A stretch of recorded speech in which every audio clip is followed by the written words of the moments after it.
Hi, I'm Rudy Loewe. My pronouns are they, them, and I'm a visual artist. In my work, I use words and images to create comics, illustrations, and paintings. I try to engage people in conversations about big topics in ways that make them feel less daunting, like talking about some of the things that affect our daily lives, such as structural inequality, or looking at histories of resistance and the ways that communities have come together.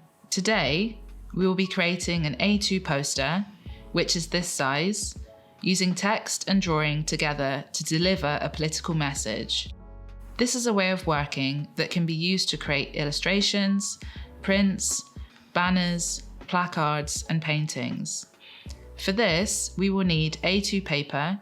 I'm using A2 watercolor paper because you can draw on it with pencil and with ink. You will want a heavyweight paper with a GSM around 300. The GSM, or grams per square meter, is how paper is measured for its thickness. You need to make sure you can use a paper that can hold the water and colour we will be adding later. I will also be using a regular pencil, brush pens in different colours, and it's also good to have some other extra bits of paper or a book for sketching. For the colouring, I'm using Tombow dual brush pens. They're water soluble, which means you can go over them with a brush and water and then they'll look like watercolours. So make sure you also have a brush and some water, or one of these, which can be filled with water. I'm also using Pentel brush pens to make bold lines. These ones aren't water soluble like the others, but they are really good for line work.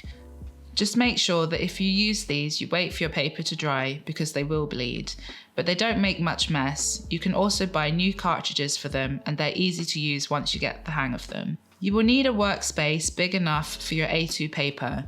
I usually work either at a desk or also by sticking my work on a wall. It can be helpful when working bigger to put your work up, as you can see what it looks like up close and far away as you're working. You can also use either a light box or tracing paper, which we will be using for our sketches. Throughout history, artists have used their creativity to participate in important conversations. Even in 1840, J.M.W. Turner, who believed in abolishing slavery, painted the slave ship about the transatlantic slave trade.